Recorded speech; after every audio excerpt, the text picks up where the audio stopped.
artificial intelligence will completely transform our world. But what is AI? Why will it affect you? And how can you and your business survive and thrive through the AI revolution? Welcome to AI and You. Here is your host, author, speaker, and futurist, Peter Scott. Hello, this is episode 267, and this one is special. This is a joint episode with the London Futurists podcast, hosted by David Wood and Calum Chace, who have both been individual guests on this show in the past. We're all talking together today about AI agents, AI safety and security, its effects on social cohesion and communication, decentralization of control, and more. David is chair of the London Futurists and named by T3 as one of the 100 most influential people in technology. He's author of the books The Singularity Principles, Anticipating and Managing Cataclysmically Disruptive Technologies, and more recently, The Death of Death. Calum is the author of Surviving AI, The Promise and Peril of Artificial Intelligence, and The Economic Singularity, Artificial Intelligence and the Death of Capitalism. He was recently ranked 6th in a list of the world's top futurist professionals by Global Guru's Top 30.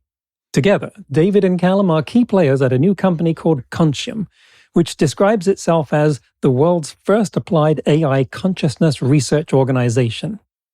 I follow every episode of the London Futurist podcast, and I recommend you do too. There's a link to it in the show notes and transcript. And if you can attend any of the London Futurist meetings, they're very useful and thought-provoking, and many of them are online and free.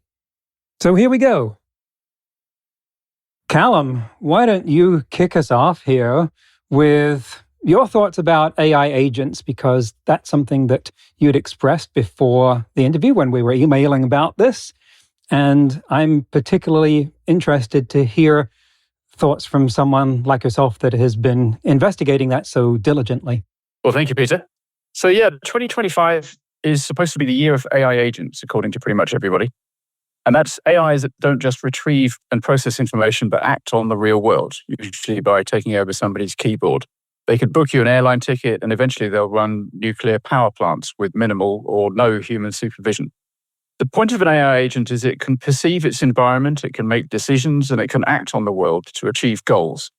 And that can mean something as simple as adjusting the room temperature, or something as complex as planning, coordinating, and negotiating its way through the stock market, the legal system, or even diplomatic relations. In a sense, they're not new, AI agents. In a sense, Amazon's Alexa is a simple form of agent. It just can't do very much. It can turn on the lights, it can change the radio station, I guess? Yeah, and that's about it. I think actually they had thousands of skills, but they were all very limited, and all anybody ever used them for was turning the music on and off. So whereas a chatbot just responds to a prompt, an AI agent will set its own sub-goals, and it will seek out missing information, delegate tasks to other agents, and recursively improve its own reasoning. They don't just respond, they initiate. And all this has enormous implications. They will feel more like colleagues, less like tools. They'll suggest things, they'll plan, they'll fail, and they will surprise. There are obvious economic ramifications. If an AI agent can do the work of a junior researcher or a customer service team or a project manager, what does that mean for employment? And what about coordination and emergence? A single AI agent might be perfectly manageable, but how about 1 million interacting agents? Researchers are already seeing surprising emergent behaviors, self-organization, deception, cooperation, when agents are put into shared environments. We're not just building machines anymore, we're creating societies of machines. And with that comes all the complexity, unpredictability, and power that human societies have. Now, with potentially billions of AI agents running around the internet doing errands for us, signing contracts on our behalf and spending our money, we really need to know what they're doing, what they're supposed to do, and nothing else. In other words, they need to be verified. So regular listeners of the London Futurists podcast will know that I'm a co-founder and David is an advisor to a company called Contium. And AI verification is one of our services. We're developing a platform, and people who deploy agents will be able to send us their agent and we will test it and check that it does what it's supposed to do. And these tests will vary in sophistication according to how sophisticated the agent is. So at the simplest level, it's just an exam. You ask the agent a series of questions and find out whether it has the knowledge it needs. Actually, at that level, you could argue they're not even really agents. And this is probably where most agents are at the moment. Level 2 is when the agent can use tools. And in this, the examination checks whether they can identify what tools to use and whether they can go and get them and use them. But it's at level 3 where things get really interesting, because at level 3, agents are popped into simulated environments where they perform tasks which are very similar to what human office workers do. So as an example, you could have a project manager which is placed into a virtual advertising agency, and its job is to coordinate all the various activities that go into launching a new product or service. This looks, when you demo it, it looks a lot like an office with people interacting. But of course, these are just agents. So these verification services we think are going to be very important because, as I say, there's going to be billions of agents running around the world doing things. And we think it's going to be a pretty big business. And we think Contium is going to be a big player in it. We have a working arrangement with WPP, which is one of the world's largest media groups, who have already produced nearly 30,000 agents. And we're going to start with verifying their agents. And in the coming months, we'll make the service available to more people. And I think I've banged on about this long enough. It's time for you guys to ask me some questions. Well, I just want to get a basic definition of agent here, because there seems to be a very smooth spectrum here that runs all the way from, you could argue that a chatbot is an agent if it's following chain of thought reasoning, because it's doing one thing at a time, responding internally to questions that it's asking itself. And as you have said, we have had agents, like you can argue that the digital assistants like Siri and so forth are doing that in some form. Retrieval augmented generation is an agent, right? It's going out to the web and doing something. And then I haven't thought of those as agents myself, but I think where I draw the line is when it goes off and does something asynchronously. It takes an action without that being at the time following me giving it a command. So I have some scheduled commands set up through ChatGPT that at 7 o'clock in the morning, for instance, will go out and compile a list of new books about AI that are coming up. And despite the fact that I told it, don't tell me about any that you've already told me about before, and it says, yes, I hear that the user has told me not to tell about any books that we've discussed previously in this chat. Fine, I won't do that. It does that with great regularity.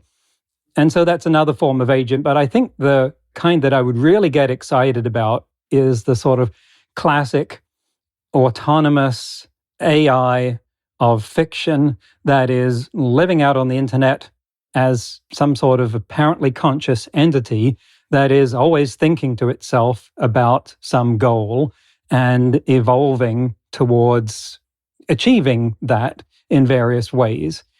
And of course, there's all kinds of safety problems with that we'll talk about, but how close are the agents that you've been talking about to fulfilling that kind of ambition, that there's something out there that I could connect to and have a conversation, and it has persisted? It's not just waking up the moment I ask it a question. It remembers not only our conversation, but it has evolved through process of interacting with the world and other agents and humans during the time that I have not been talking to it. So you've asked a very complicated set of questions there, Peter, which I deserve for blethering on for so long. So first of all, are chatbots agents? I tend to agree with you. We have a bit of a debate inside the company. I'm a bit of a purist. I think if an AI doesn't act on the real world, and I'll come back to what that means, it's probably not really an agent. The trouble is that they are being called agents. And so if a client says, can you verify this agent? And it really is just a chatbot with a very slender wrapper around it, then what are we going to do? Say, no, sorry, we won't do that because it's not an agent. I think an AI which gives you an answer, and in the process of giving you an answer, goes out into the internet to find some information to provide part of that answer. I don't think that's agentic. I mean, GPT-4o does that. But again, some people do call that agentic. You slipped in the word consciousness there, which is a subject of great interest to me. And I would say that there is not a conscious agent on the planet at the moment. That's what I think. There are quite a lot of people out there who think there are, but I don't think there are. And I think there's a strong consensus in the community that there aren't yet. And they certainly don't need to be conscious to be agentic.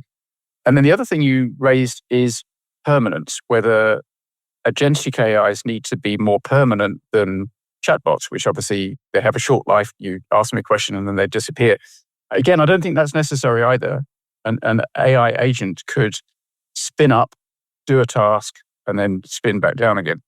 As I say, the critical distinction for a purist, in this sense I'm a bit of a purist, is whether the agent acts upon the real world, whether it does something outside the realm of pure information. Can it take over your keyboard and book you an airline ticket, which means you've got an airline ticket, you've paid some money for it, some money's left your bank account, and you've got the opportunity to jump on a plane to Italy. That, to me, is the distinction. For example, Peter's agent that found interesting books might actually go ahead and buy one of the books and deliver it into Peter's mailbox. Exactly. They might even highlight chunks of it and say, read this, Peter, this is what you've been waiting for. I've got to say that I am not ready to give any agent the authority to spend money on my behalf. I may be behind the times in that respect, but it's not there for me yet. Oh, no, I don't think you're behind the times. I have never used an AI agent in that sense, and I doubt whether many of the people I know have. It's very new. The agents that WPP has produced are doing some things in the real world, but they're very tightly circumscribed. It's very clear what they're supposed to do. They can do these things. They're highly monitored. We're at the very early stages of this, but it's going to grow like topsy. Mark Benioff, who founded Salesforce, says that by the end of this year, there'll be billions of agents, real, genuine agents in the world. And he may very well be right. With the amazing speed of development that we're seeing in AI, this is going to move fast. I think what we need to understand is what's going to be new, what's going to be different, rather than just new names for stuff we're already familiar with. So, Calum, I was particularly interested in the possibility that these agents, which each have their own intelligence, will actually coordinate together in ways. One of them will say, well, I've got this task. I'm doing this on behalf of Calum. I'm not quite sure what the answer is. Hey, you're an agent. You seem to be able to do this for me. Can you take this over? And out of that coordination, as you've suggested, there may be emergent things resulting, which is hard to predict in advance. And that, I guess, is going to be hard for the testing environment to capture, because so long as things are clear-cut, so long as there are no unpredictable agents in the environment, it's feasible that things could be thoroughly tested. But if there are agents in the environment whose behavior isn't fully understood, we're quickly going to get outside of the controlled distribution. And I think it's going to be even harder to pin down how reliable these things are. Yeah, this is going to move step by step. So we'll have very simple agents doing things. They'll get a bit more complicated and a bit more complicated, and they'll work together more and more. To take the example of the project manager in the agency, which is launching a new product. You have a project manager, you have a graphic designer, you have a packaging expert, you have a social media expert, you have a branding expert, you have a sort of a retail expert. And all these people need to do specific, well-defined tasks. And the project manager is there to make sure that the Gantt chart that governs them all, one Gantt chart to rule them all, that's being followed. That's something which, in a very sophisticated incarnation, could get quite complicated and hard to manage, but it's going to be a while before we get there. It's going to be very simple to start with. So it's not just 2025 that's going to be highlighted and advertised as the year of software AI agents. Perhaps 2026 is going to be spoken about when it comes as this is the year of real AI agents. Oh yeah, just like every year since 2014 has been the year of self-driving cars. And I remember way back, every year from about 2000 to about 2008 was the year of mobile advertising. Yeah, you're quite right. The 2025 through to 2035, if we haven't got through the singularity by then, will be the year of AI agents. Well, and considering how fast the terminology evolves and changes, by next year we'll probably be calling them something else, or have different names for different types of agents as you describe these levels. And I am thinking constantly about security, especially when we're talking about agents that might spend money. And I saw that there is now something called Echo Leak, which is called a zero-click attack via Copilot, which is, in other words, a way of hacking a Copilot agent. And given how much money has gone into development and how relatively little has gone into securing these things. This is how all burst development happens. Then I wonder how comfortable companies such as the ones you are reporting on are with there being tens of thousands of agents authorized to act on their behalf when evidently so little has been done or is known about cybersecurity with respect to these. Security, along with verification, is an evolving art. And there's always the arms race between the bad guys and the good guys. And as an optimist, I think generally the good guys stay a little bit ahead, which is why airplanes mostly don't fall out of the sky. A very unfortunate episode today. They're not running on agentic or generative AI.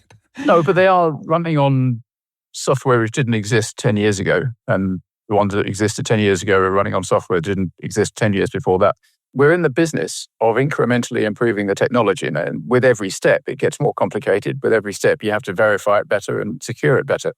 Clearly, there's a step change. When we have AIs running around the internet, to some degree unsupervised. I mean, it's going to be a while before they're completely unsupervised, but to some degree unsupervised. That does introduce an element of lack of transparency, and the verification needs to be very good, which means that conscience is terribly important. So Peter, Calum described himself as being, on the whole, optimistic there. How do you assess the future for AI safety and AI security? I think it's a very volatile time right now. We could be one Stuxnet type incident away from a big pullback, a big backlash. So Stuxnet was when various national security services hacked themselves into the nuclear reprocessing plants in Iran, right, by very devious methods. And in the process managed to infect about a third of the PCs on the planet. Fortunately, fairly benignly, because the only thing Stuxnet needed to do to them was pass itself on to another one, but it had 4 zero-day exploits in it. And now they're talking about zero-click exploits for agents. So I agree that it's an arms race. I just think that there is not enough attention given to the security of these in the rate at which they're being developed. I just see virtually no attention to that. But haven't there been new AI safety institutes renaming themselves as AI security institutes? There is some attention at various high levels in governments around the world that we need to take security of these things more seriously. But it's what level does it impact on the businesses themselves? And as you pointed out, under the new administration in the US, they renamed the AI Safety Institute to something else that was focused on its commercial potential as opposed to its risk. And given that most of these risks are being taken in the United States, that doesn't bode well for the future security of this. I don't know quite how this translates into action. I, some years ago, forecast that we would have businesses where there would be virtual C-suites because so much of the work of CEOs, CIOs, chief marketing officers, chief financial officers, and so forth, could be done by AIs, that the benefit of having them all talking to each other in real time as opposed to waiting for the Tuesday meeting to coordinate was that a business could move so much faster that that would erase any disadvantages from them not acting correctly sometimes, from them hallucinating occasionally. And that would be very advantageous. And in fact, I've set up now like a CEO or a C-suite advisory board for my own startup, acting in that respect with different personalities in a single conversation talking to me, so that in some respects, I would like to see that then develop into an agent or agents where they're all acting behind the scenes and continuing to monitor what's going on in the business and act in that respect and kick things up to my level when a more obvious need emerges for human intervention. Exactly. So you want to use AI agents to be your cybersecurity watchdogs. And that's an entirely appropriate use of the technology. I remember back in 2015 when Mark Goodman published Future Crimes, everybody was absolutely terrified and said, the world is going to collapse because cybersecurity is very poorly done. There's all sorts of holes. And generally, it comes down to humans not doing the basic jobs that they're supposed to do, using 123 as the password and so on and so on. And also being bribed to give information and passwords out to people who shouldn't have them. But here we are. We're all still alive. And it is entirely possible that the shift to agents could be disastrous, that there'll be a rash of cybersecurity incidents and we'll have to stop having AI agents. My hunch is that won't happen. My hunch is that they will take time to deploy. People don't deploy new technologies overnight all of a sudden. It takes quite a while for even the early adopters to start using them. And they use the very simple things in slightly clumsy ways that don't work, and they go and try them again. And then you get the sort of early mass market coming along, and eventually the mass market. Timelines are compressing, but even so, it takes a while. And that allows time for the security people to catch up and to do their job properly, and for the people who they tell how to behave to catch up. And we muddle through. And that's my guess that that's what will happen again. Could be wrong. Well, if I use that as the springboard into the topic I've been thinking about for today, AI safety, you're describing a kind of homeostasis, which is something that we observe in many phenomena, many systems, and it would evidence itself in this case.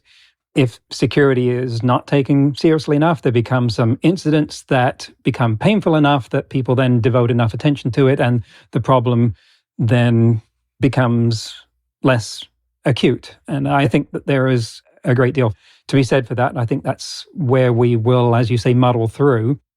I can dispute the fact that we're all still alive. I mean, there's transparently some survivorship bias to that.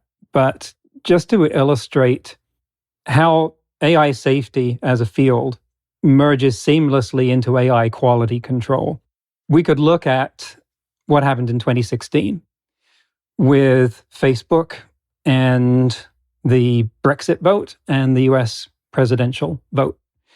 Now, it's fairly well established that those had effects that you could interpret as meaning that they changed the outcome of those votes, and which have clearly had some great impact on us. And how did those come about? Well, Cambridge Analytica, in that case, having some shady operations that resulted in micro-targeting of individuals according to their psychometrics.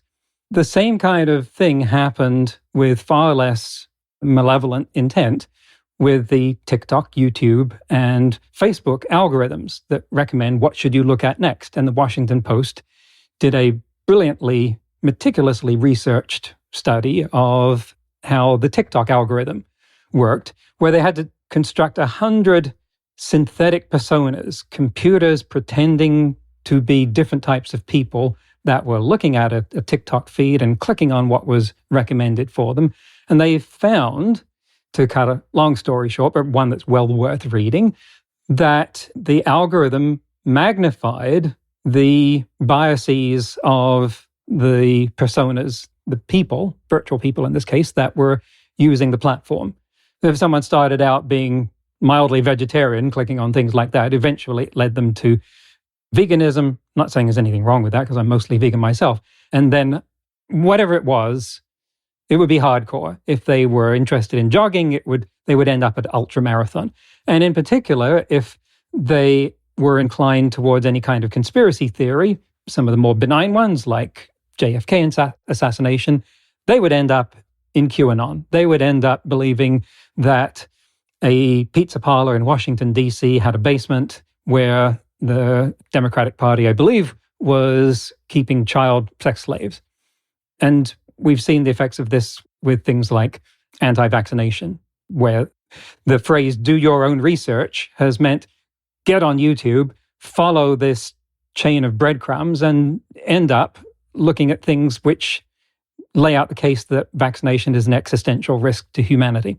And yet, that wasn't the intent of the algorithm. The algorithms were simply there to optimize the amount of time, or maximize the amount of time that any given participant spent on the platform, because that meant more money for more advertising. And the possibility that this would result in this psychosocial effect on a mass scale is something that you couldn't reasonably expect to have even occurred to them. And if the QA team had even proposed it and said, well, this is what we're going to have to do to even test to see whether it happens, you can imagine that they would just be laughed out of the room.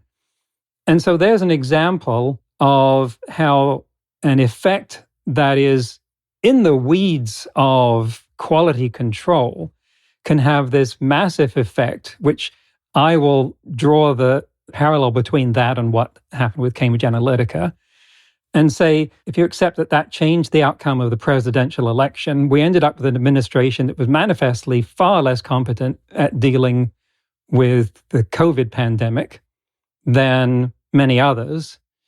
And if you look at the mortality rates and compare those to other large industrialized nations, you can then argue that over 500,000 Americans died who wouldn't have if they'd been in one of those other nations. In other words, I can draw a line from that AI safety to hundreds of thousands of deaths. It's just that that line has enough connections in it that we don't do that, but otherwise it should be a cause for outrage. Yeah, I don't think it is demonstrated that Cambridge Analytica determined the Brexit vote. I don't think there's a general consensus that that happened. Cambridge Analytica misused Facebook data. It was a scandal, but there is no consensus that that swung the Brexit vote. Brexit was a mistake that British people, mostly English people, made because of populism and because of a backlash against change. There's a widespread narrative that social media is the cause of populism. And I think it's a total mistake. It may aggravate it around the edges, but what the modern right-wing wave of populism is about Fox News, not about Facebook. It's about political entrepreneurs and media entrepreneurs like Murdoch realizing that there's a great deal of anger about the changes which are happening in society very fast, which are driven fundamentally by technology, people being uncomfortable about the changes that they're being expected to make and wanting to go back in time. Hence, all the slogans are about going back. Take back control. Make America great again. It's much more about that than it is about social media, and it's also not so much about economic hardship because support for populist movements goes up and down the income scale. So, yeah, I don't agree with you, Peter. I don't think that Cambridge Analytica caused Brexit. And I'm not sure actually which AI development you're attributing Trump's 2016 victory to. Maybe you mean Russian hacking? I'm not sure. I think there was definitely more that happened in Facebook with respect to that as well. That I don't know if it was also Cambridge Analytica. It's escaped my mind at the moment, but I have seen analyses that purport to attribute a certain percentage of votes to activities that took place there. I agree that social media doesn't cause populism, but I think it's one of their chief weapons. And to take this out of the political realm for the moment, because AI safety is a field that's been around for long before the rise of generative AI. One of the things that's interesting to me is that the conversations that we have now and the arguments about it, the issues, seem exactly the same that they were then. There's still the same spectrum of it running from quality control to existential risk. The only new thing is that people now put a P-doom in their signature, which is something I've railed against, and that there's still the great unknown of what the probability of an existential threat is. There's still people who will say that it's inevitable, and many of them are still the same people as were saying it over a decade ago. And David, I know that this is something you have spent a lot of time looking at, and I wonder from your perspective how you see the conversation about AI safety, particularly writ large in terms of these global effects and risk. How has that evolved, do you think, since the end of 2022?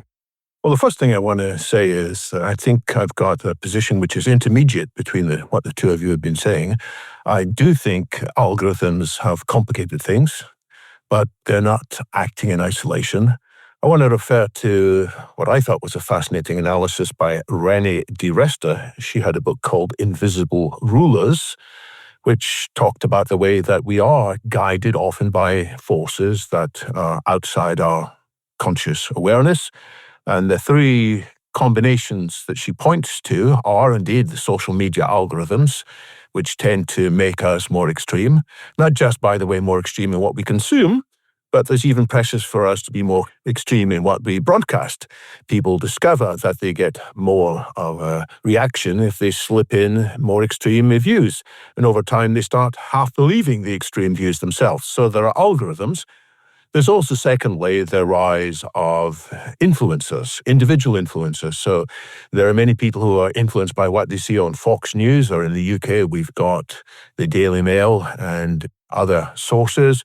But there are people who have got hundreds of millions of followers who a few years ago were unknown. So there is the capability for people to have a tremendous impact in themselves, taking advantage of cheap tools to produce excellent videos, excellently marketed videos, clickbait, and so forth.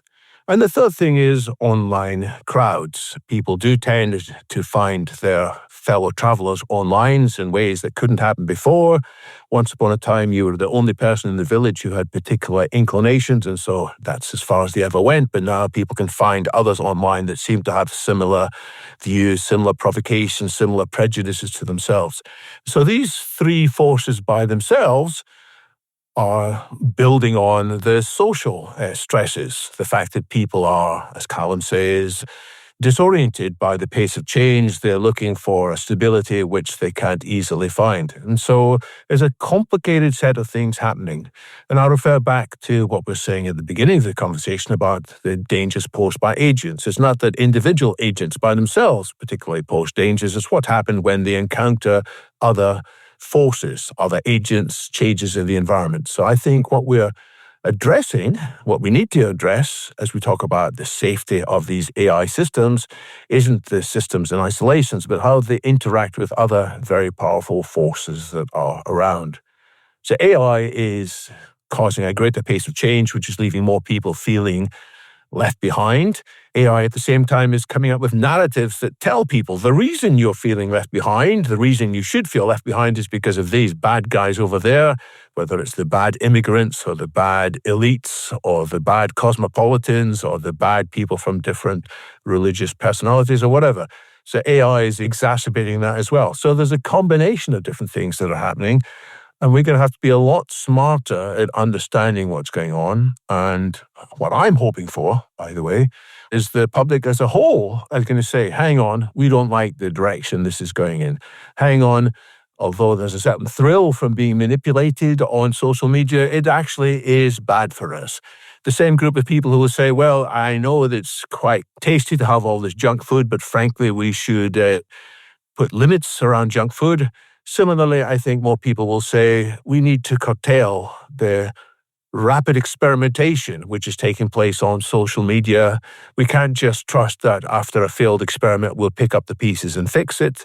The risk is that these experiments are going to have escalating exponential bad impact. So I'm hoping that the public as a whole is going to start expressing desires with what they buy, what they vote for, not just what they vote for in terms of which politicians they vote for, but which products and services get good attention, get good reviews. I want to see more of the public being confident that it can say, yeah, this is glitzy, this is fun, but frankly, it's not good, and we shouldn't support it. We shouldn't buy this.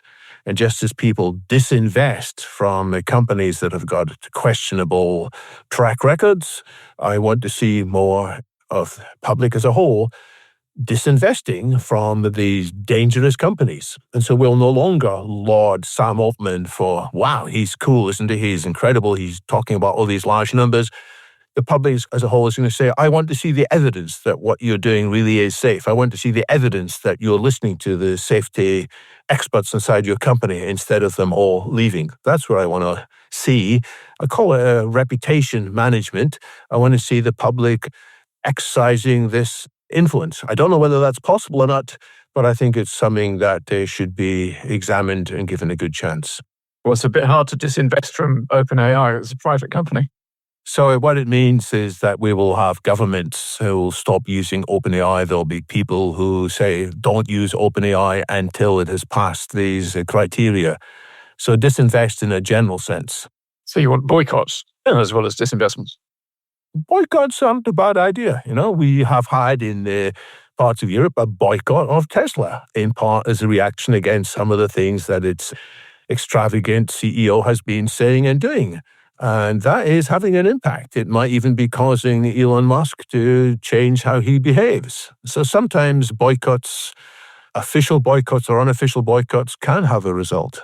Oh, no doubt. I mean, I suspect Tesla's dead. I think it's the walking dead. It doesn't know it's dead yet, but I'd be frankly quite surprised if it survives, unless Musk 3.0 is remarkably different. It doesn't look like he's going to be. There is so much ink that has already been spilled on the subject of Musk. I hesitate to wade into that as much as I have opinions. David, in our email conversation before this show, you were talking about decentralization as a path to solving some of the problems you've been talking about. I wonder if you could expand on that. So when people are worried about bad behaviors from AI, sometimes the idea is let's impose regulations. Let's get governments to require things that are happening, and let's say mandate inspections, let's mandate controls over what these companies are doing. And I am in favor of that. I don't deny it. I think that centralized approach is part of what has made our society good in the past. We have set rules as to what drivers can do on the roads. We have said that if you drive at over a certain speed, you will be stopped. And if necessary, your driving license will be taken away. So I am in favor of that kind of approach, but I don't think it's necessarily sufficient.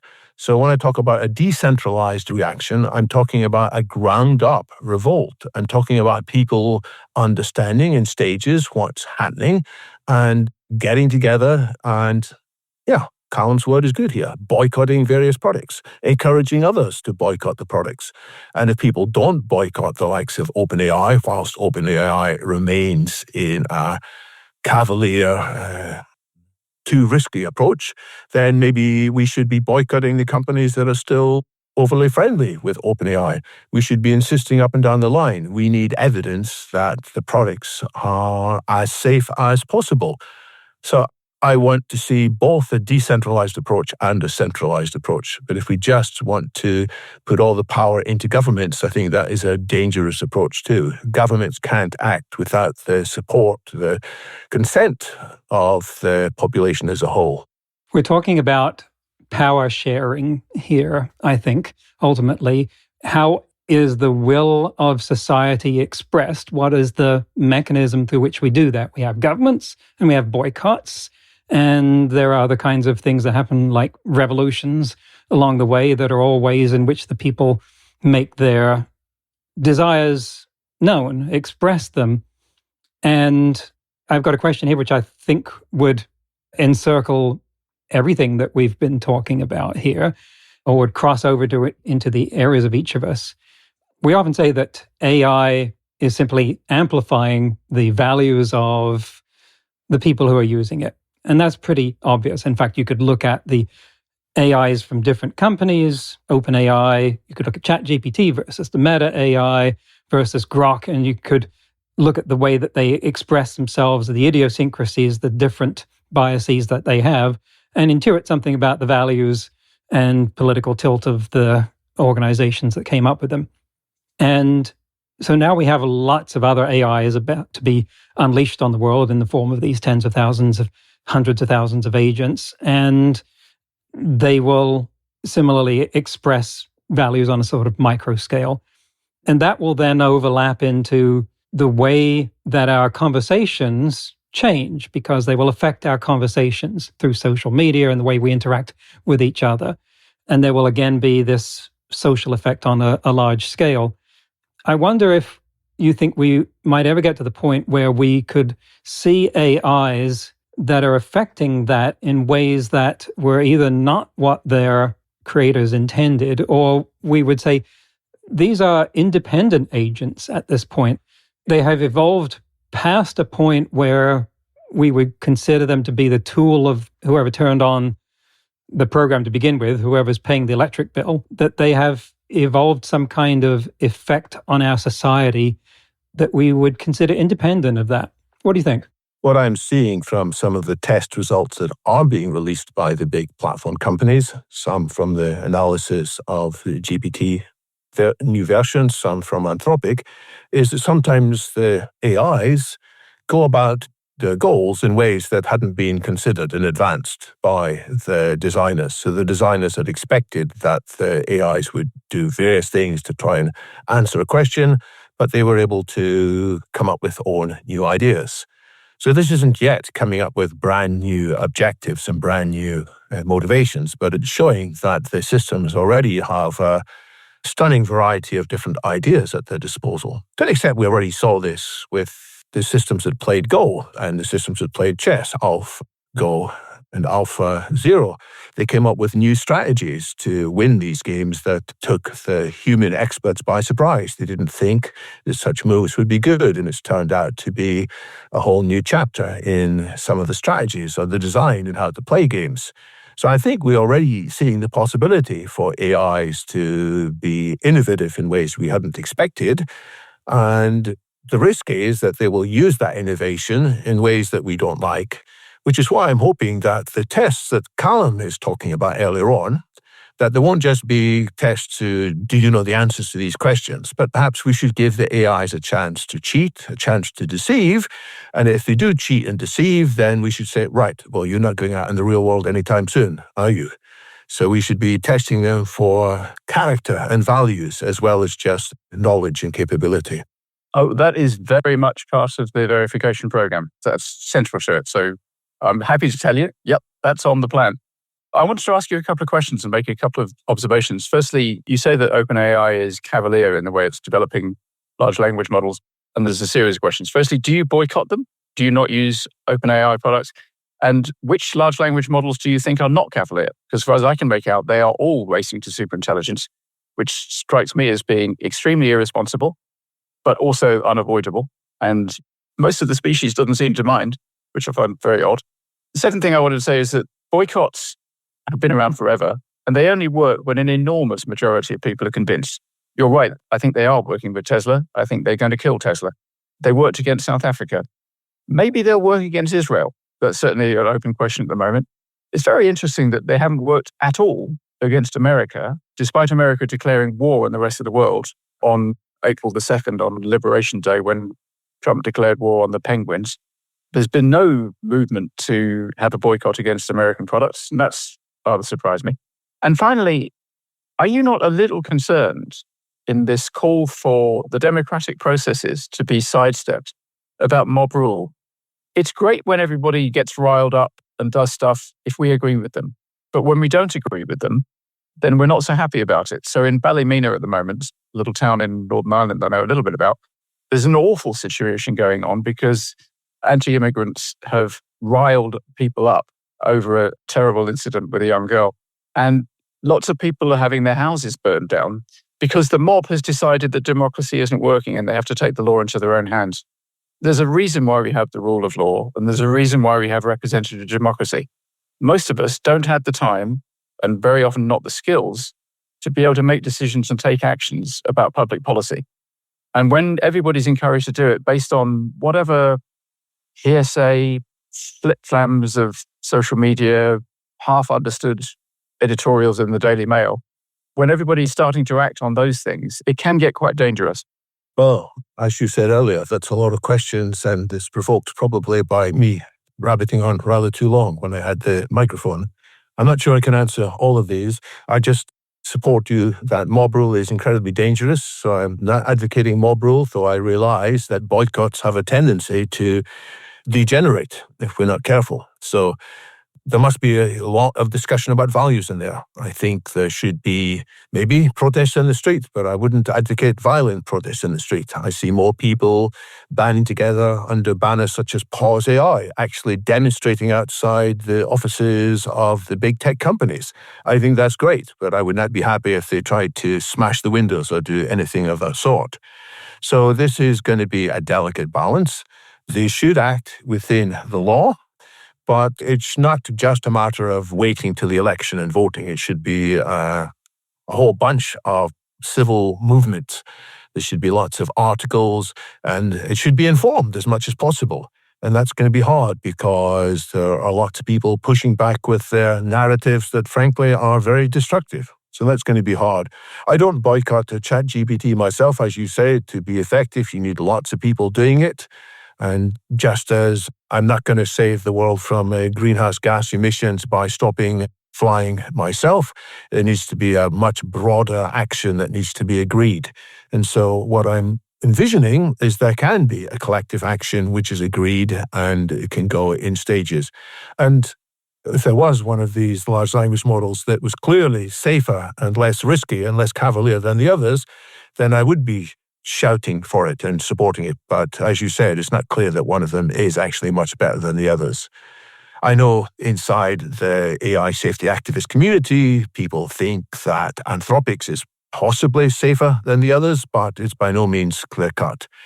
After all, many people who were dissatisfied with the safety culture, or rather lack of safety culture as they saw it as OpenAI, did end up at Anthropic.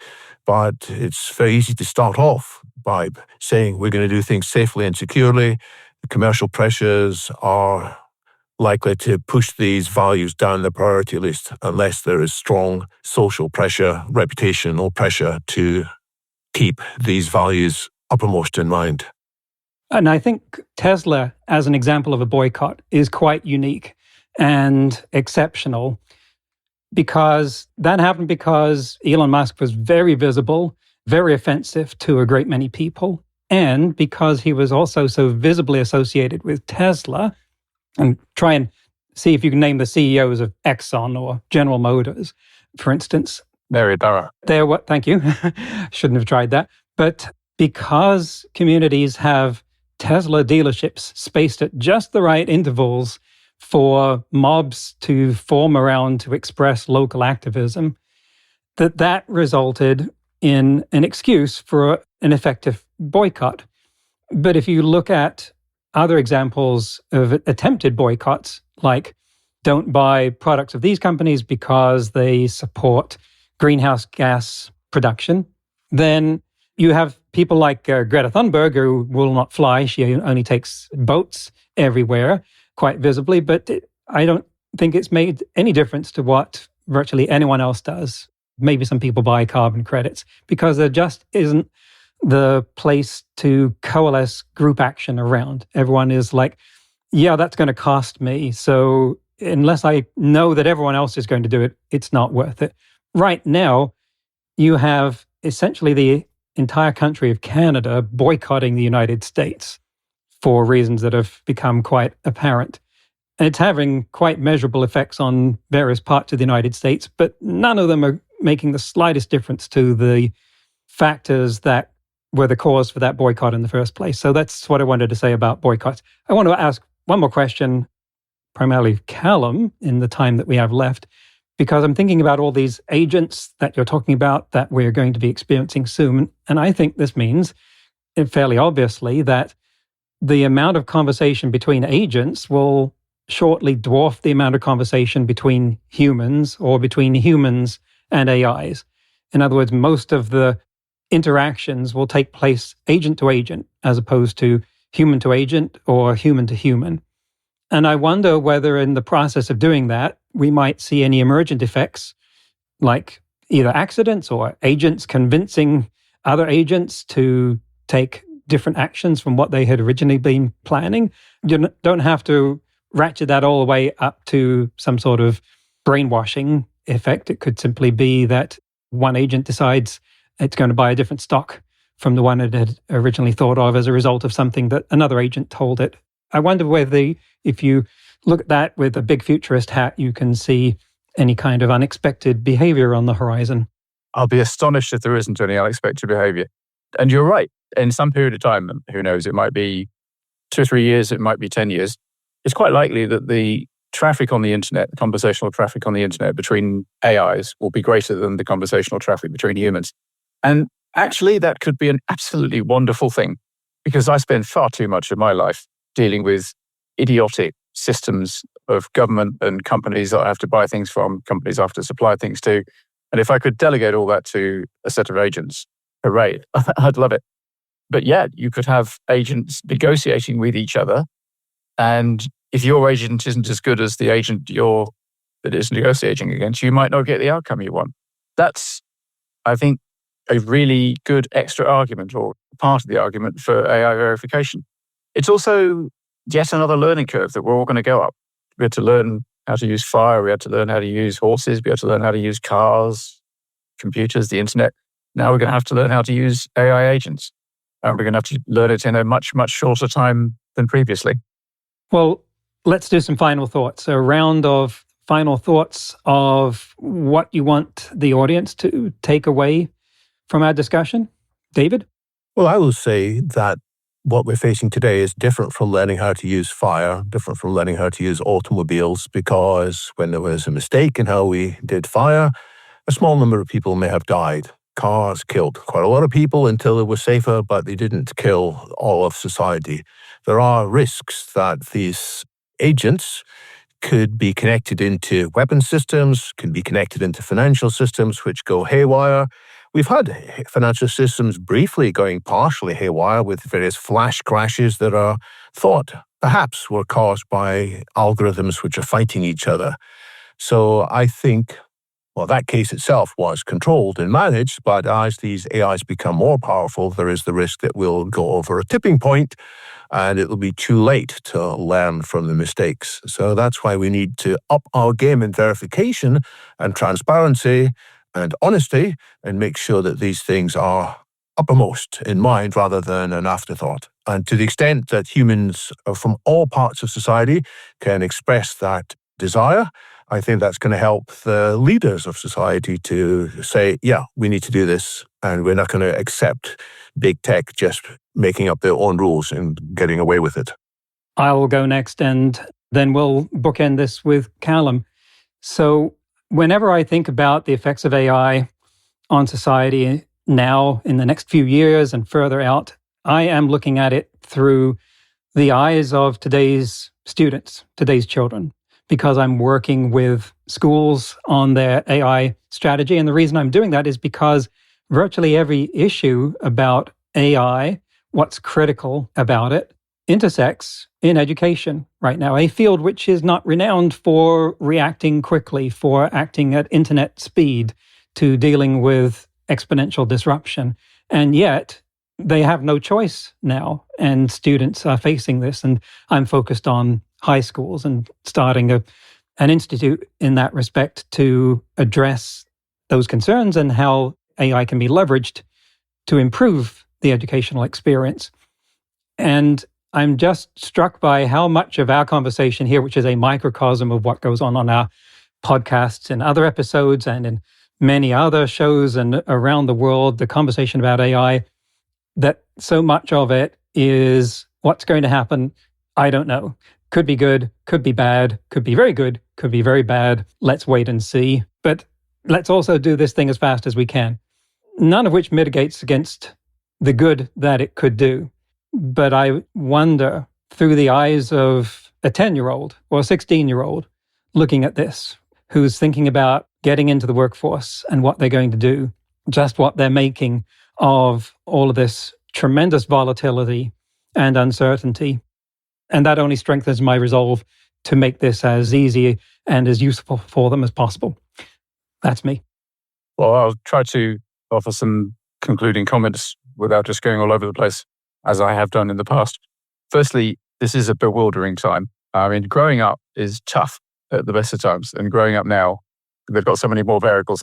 But on the other hand, also, they've got so many great toys, and they've got so much access to information and entertainment. I don't feel terribly sorry for them. The future is rushing towards us, and change has never been so fast, and it will never again be so slow. And as our technologies get more powerful, then their potential upsides and potential downsides both get more severe. So, David, you're absolutely right. Obviously, that the peril of using a car is nothing like the peril of using a very advanced AI. And of course, where all this points is superintelligence. That's where all this is going to. And one of the things about being 16 years old now is there's a pretty decent chance you're going to live to see superintelligence. That is going to make the world either really, really good or really, really bad. And I think we probably don't have very much control over it. Regular listeners to the London Futurists podcast will know that I think it's just possible that arranging for advanced AIs to become conscious might be the best thing we can do.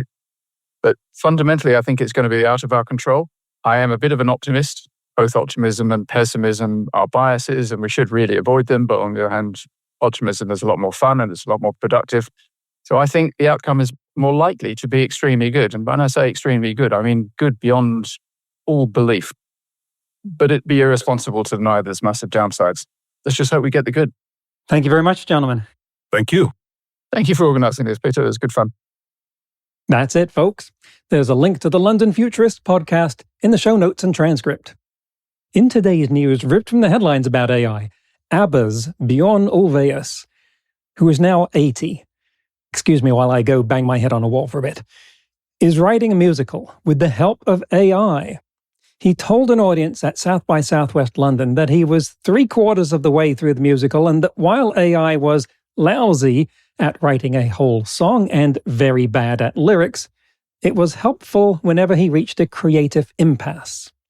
Ulvaeus said, quote, "You can prompt a lyric you have written about something, and you're stuck maybe, and you want this song to be in a certain style. You can ask it, how would you extend? Where would you go from here? It usually comes out with garbage, but sometimes there is something in it that gives you another idea." End quote. Next week, my guest will be Kai, author of the new book, Raising AI, An Essential Guide to Parenting Our Future. That's next week on AI and You. Until then, remember, no matter how much computers learn how to do, it's how we come together as humans that matters. That's all for this episode of AI and You. Please leave a rating and comment and share with your friends. Get the book Artificial Intelligence and You and see more videos and articles at aiandyou.net. That's aiandyou.net, where you can also send us your questions. Thank you for listening.